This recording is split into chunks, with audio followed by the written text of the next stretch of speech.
On the anniversary of his family's death, a billionaire sat alone in Central Park, and a stranger with missing mittens walked straight into his life to change it forever. He built an empire to control everything, until a 5-year-old handed him a bracelet and shattered the walls around his heart. Snow drifted in lazy spirals, softening the edges of Central Park and muffling the city's usual roar. James Holloway sat perfectly still on the iron bench near the frozen lake, a man carved in stone. The world around him was a blur of white and gray, but inside him it was emptier still. A hollow quiet that had lasted 3 years to the day. The anniversary. The word itself tasted bitter. His gloved hands rested on his knees, his tailored overcoat buttoned up to his throat, but the chill had nothing to do with weather. It lived in him now. A jogger passed, crunching snow underfoot, giving him a wide berth, as if his silence were contagious. James stared at the ground, barely noticing. He had signed million-dollar contracts that morning, nodded through a meeting on quarterly projections, but now none of that seemed real. Here, in the park where his wife used to bring their son to feed the ducks, he was just a man haunted by ghosts. "Hi." The voice was small, piping through the cold like a bell. James blinked and turned. A little girl stood a few feet away, bundled in a puffy coat, one mitten missing. Her dark curls peeked out from beneath a knitted hat that looked 2 sizes too big. She didn't flinch when he looked at her, just tilted her head like she was studying a puzzle. "I think you need a hug," she said. The words landed like a pebble in still water, sending ripples through his chest. James almost laughed. He couldn't remember the last time anyone had spoken to him so plainly. "What?" "You look sad," the girl said matter-of-factly, stepping closer. "My mommy says hug. Just don't fix everything, but they help." For a moment, he could only stare. Then, before he could stop himself, a strange sound broke from him. A quiet, rusty laugh, the first in months. "That's pretty wise." "I'm 5, she said proudly, "and a half." "Well," he said softly, "thank you for the offer." She considered him for a second, then looked down at her wrist. A colorful bracelet of yarn and plastic beads dangled there, slightly frayed at the ends. She tugged it loose and held it out to him with both hands. "You should wear this," she said. "It helps me when I'm sad." James hesitated. The bracelet was clearly precious, worn from being loved. "I couldn't take that." "It's okay," she interrupted gently. "I can make another one." He swallowed, humbled, and extended his hand. She slid the bracelet over the cuff of his leather glove until it rested against his watch. The bright colors looked absurd against his immaculate coat, but somehow it felt right. "I'm James," he said. She beamed. "I'm Maya." He nodded. "It's very nice to meet you, Maya." She pointed toward a bench a few yards away, where a woman sat, bundled in a coat, a grocery bag at her feet. Her watchful eyes never left the little girl. "Want to meet my mommy?" Maya asked, already reaching for his hand.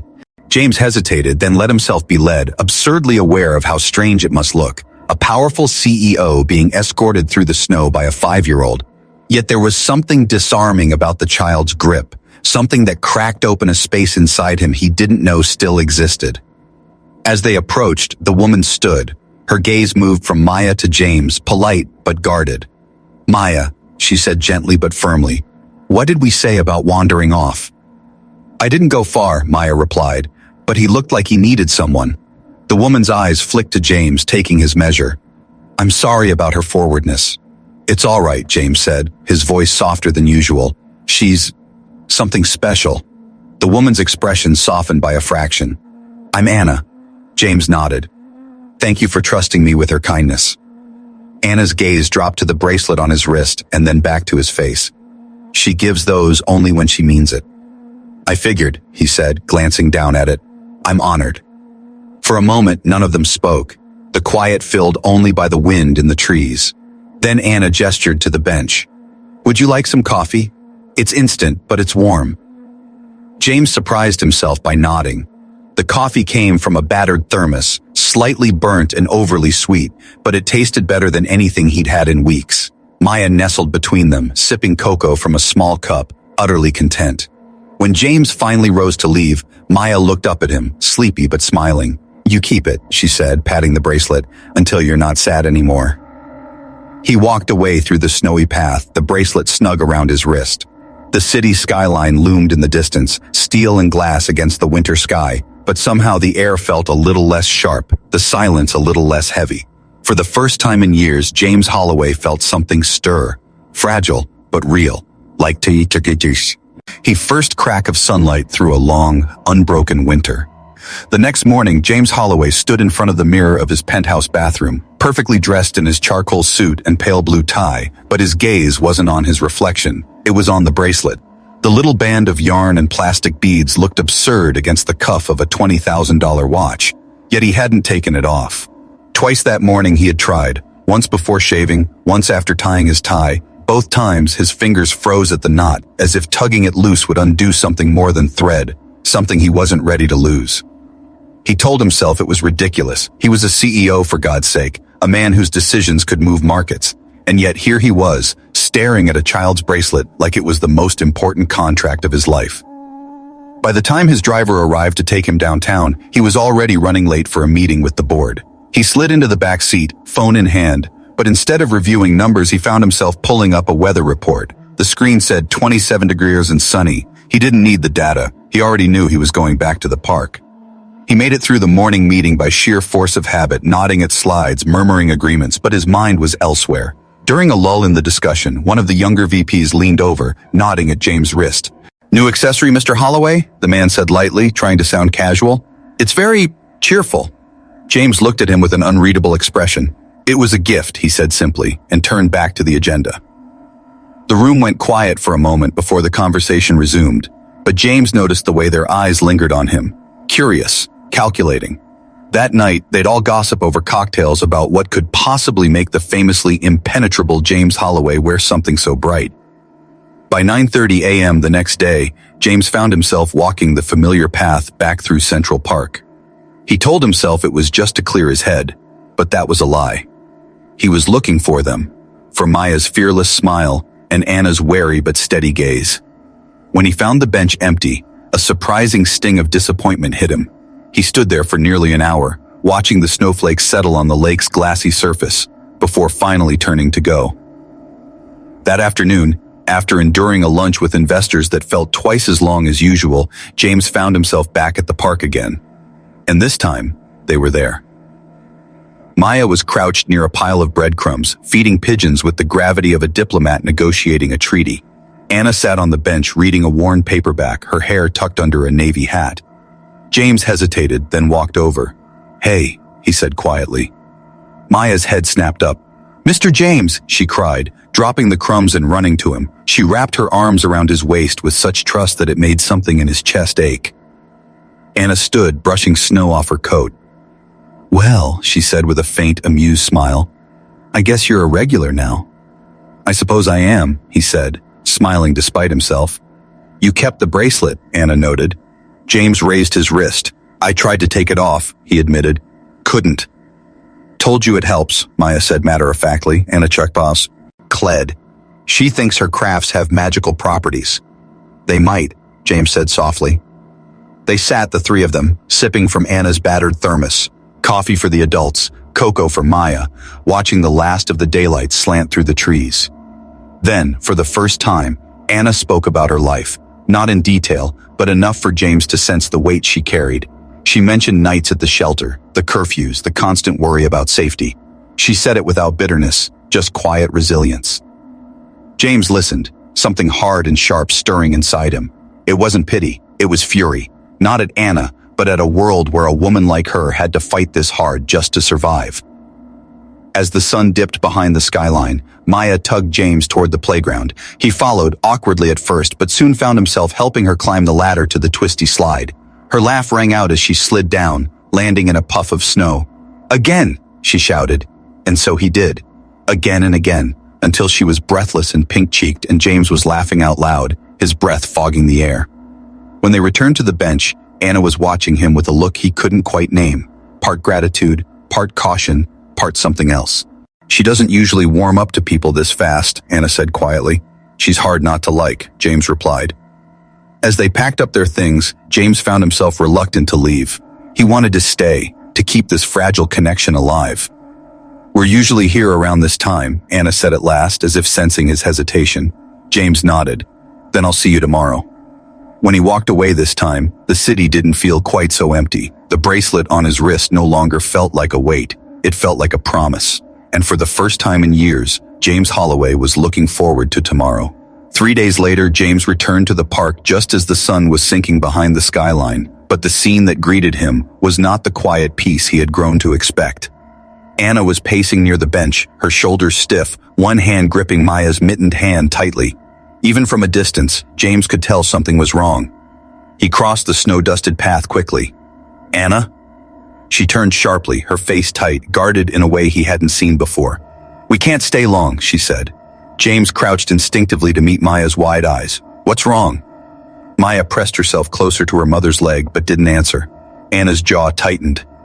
"Someone from the shelter showed up at the apartment this morning," she said quietly. "Said I violated protocol by leaving without clearance. They threatened to report me to CPS if I don't return tonight." James felt his pulse spike. "They threatened to take Maya?"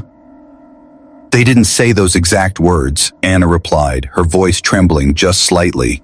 "But they didn't have to. I know what those visits mean. They said it was for Maya's safety. As if living in a roach-infested hall full of strangers is safer than what we have now."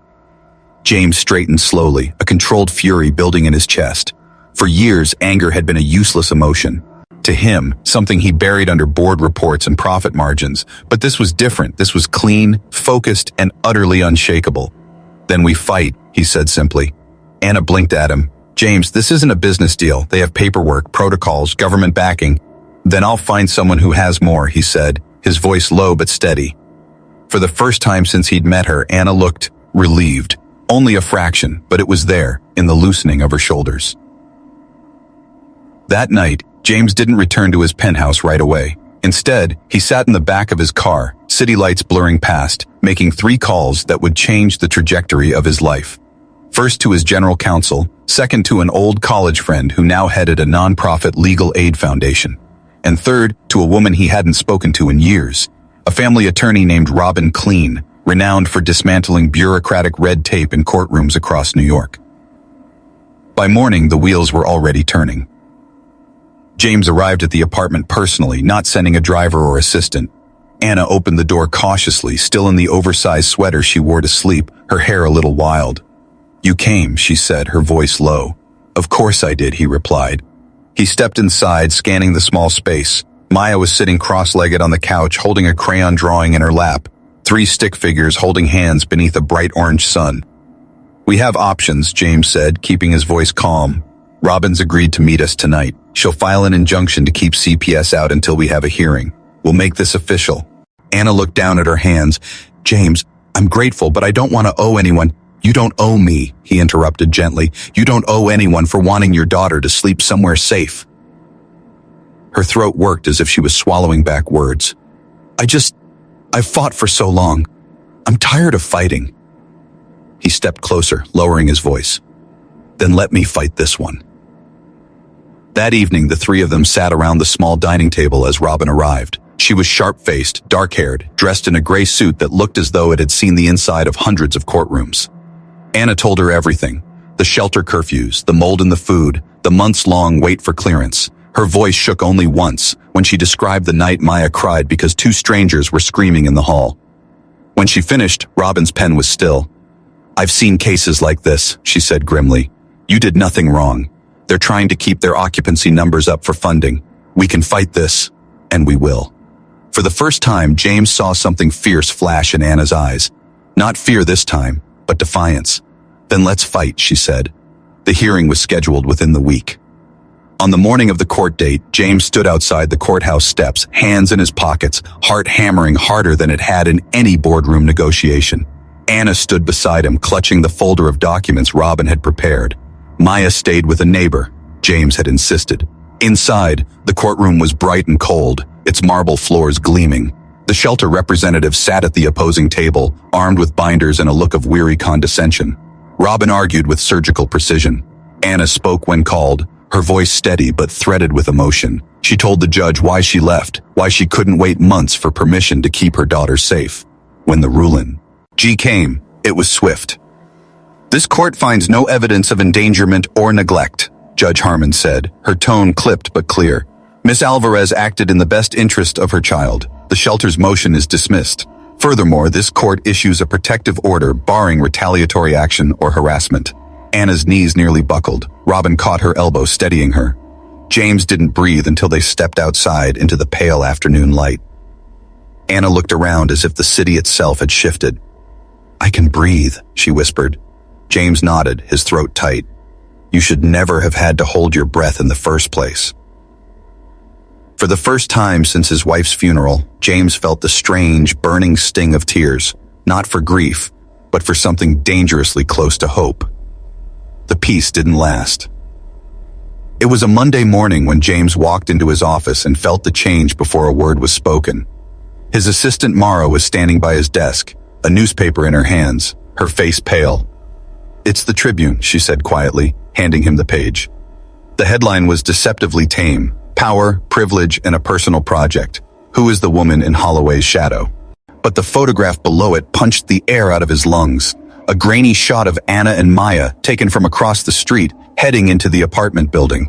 Maya was laughing, her mittens slipping off, Anna holding a grocery bag in one hand and the child's coat in the other.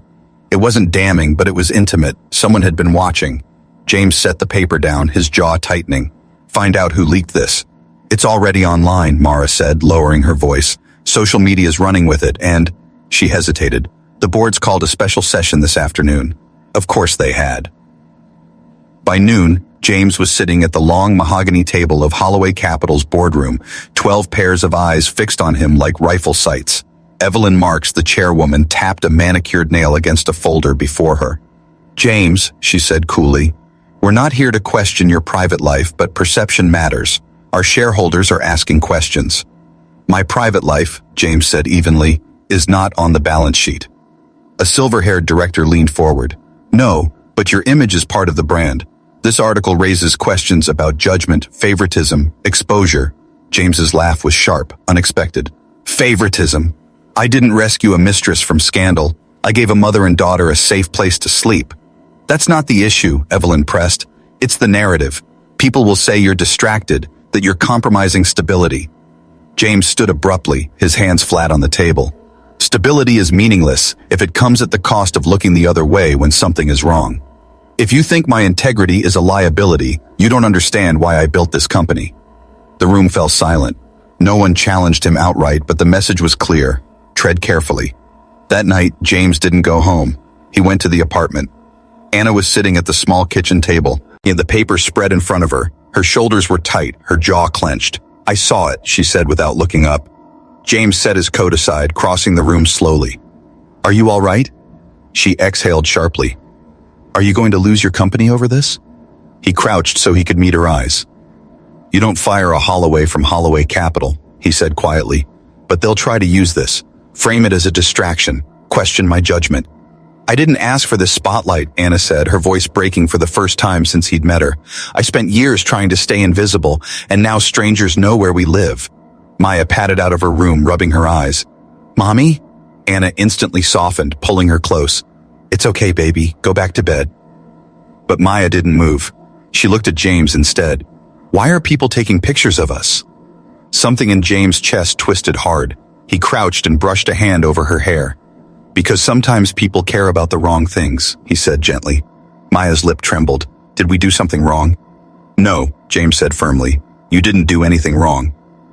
Anna carried Maya back to bed, but when she returned, her face was pale. "They'll dig into me," she said quietly.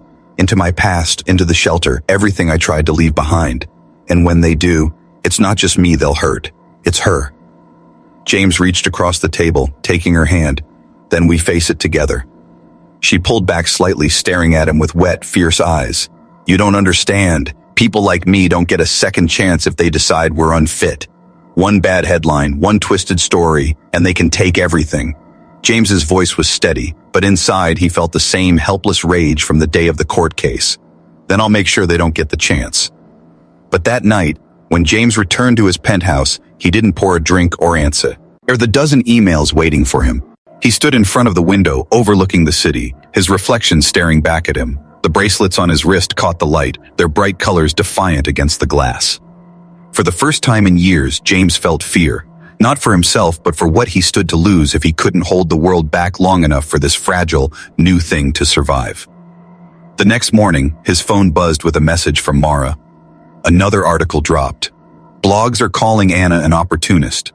Some are questioning Maya's paternity. James's hand closed around the phone until his knuckles turned white. He had spent years building a fortress around his life. And now, because of a little girl's hug on a snowy day, he found himself ready to burn the walls down if it meant keeping that small world safe. And for the first time, James Holloway realized the storm had truly begun. The invitation arrived like a test he hadn't asked for. A white envelope, heavy and elegant, embossed with the seal of the New York Children's Foundation. The annual Spring Gala, a glittering event filled with donors, cameras, and society reporters who lived for whispers. When Mara placed it on James's desk, her expression was cautious. "They still want you to speak," she said.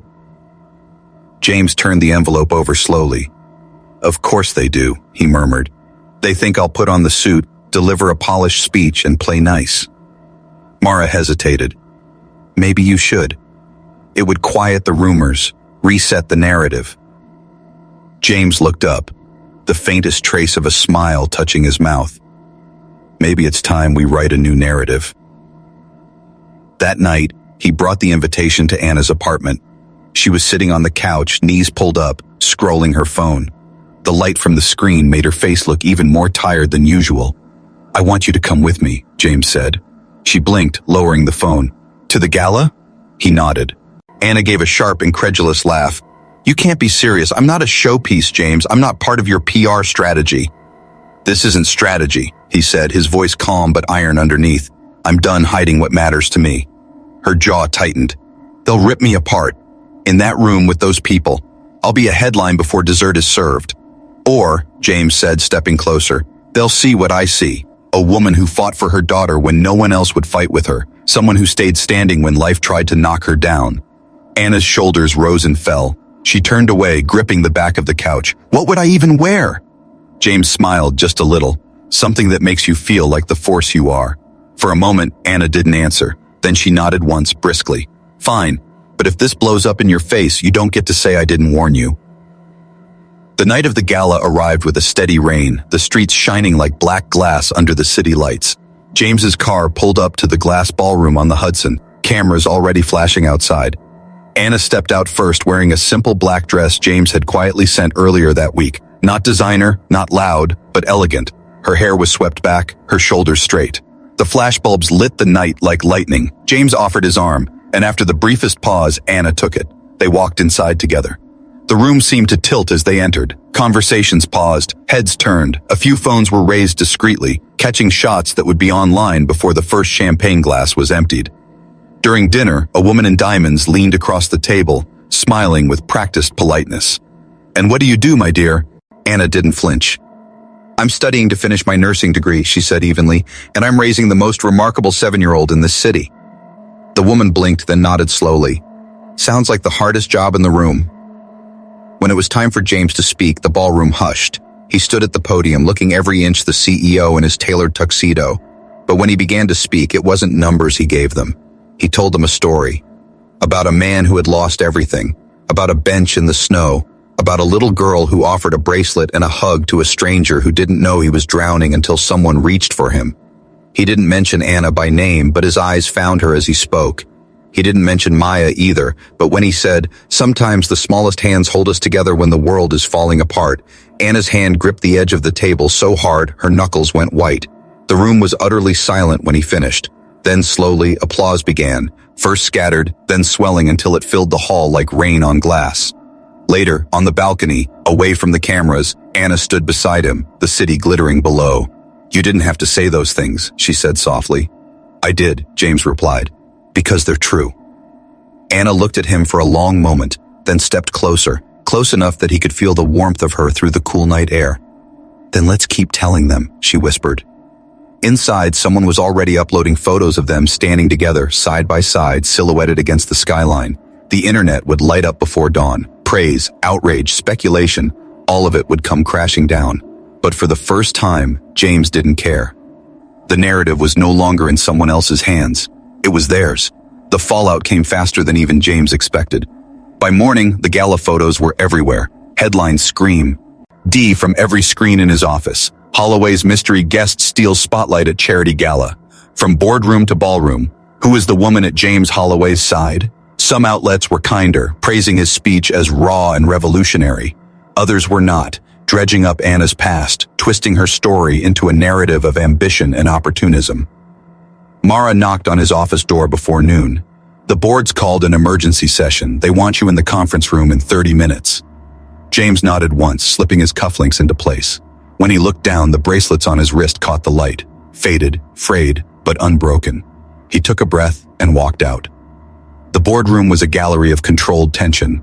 Evelyn Marks sat at the head of the table, her expression perfectly neutral, the kind of neutrality that meant she had already decided how this conversation would go. "James," she began, "there's been significant concern from shareholders and partners about your recent choices." "Choices?" he repeated softly. "Your involvement with Miss Alvarez is no longer just personal," Evelyn said. "It's public, it's political, and it's affecting our bottom line. Clients are asking questions, investors are pulling out of smaller ventures. This company has a duty to protect its reputation." James stood very still. "Are you asking me to distance myself from them?" One of the directors cleared his throat. "We're asking you to consider the optics. There are ways to support her privately, quietly." "Quietly," James said, his voice turning flint sharp. "The way we sweep anything inconvenient under the rug?" "No one's asking you to give up your compassion," Evelyn said carefully. "But your judgment is being questioned, and as CEO, your judgment is the company's credibility." James let the silence stretch until the air felt heavy. Then he straightened. "If credibility means abandoning the people who reminded me I still have a heart," he said evenly, "then maybe you need a different kind of CEO." The room went still. Evelyn's pen stilled over her notes. "James, be careful." "I've been careful my entire life," he said. "Careful enough to build this company. Careful enough to make you all very rich. Careful enough to survive losing my wife and son without letting the world see me break. But I won't be careful about this." He removed his Holloway Capital ID badge and placed it on the table. "If this seat requires me to be a man who looks away while a little girl's future is threatened, then you can keep it." The words rang in the silence like a gavel strike. Hours later, the news broke. James Holloway steps down as CEO of Holloway Capital. The networks went into a frenzy, analysts debating whether it was a bold act of conscience or professional suicide. James didn't watch the coverage. Instead, he walked through the rain to Anna's apartment. She answered the door in a soft sweater, hair pulled back, her face tense. "James, what did you do?" "I resigned," he said simply.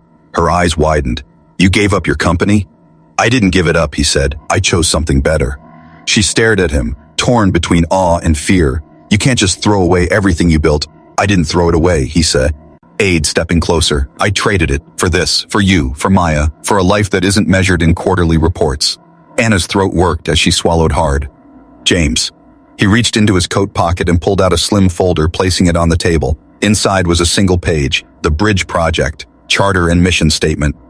"It's funded," James said quietly. "Housing, scholarships, legal aid for single parents. A foundation built to catch the people everyone else ignores." Anna covered her mouth with one hand. "This isn't about saving you," he said. "It's about honoring what you taught me, that standing by someone is worth everything it costs."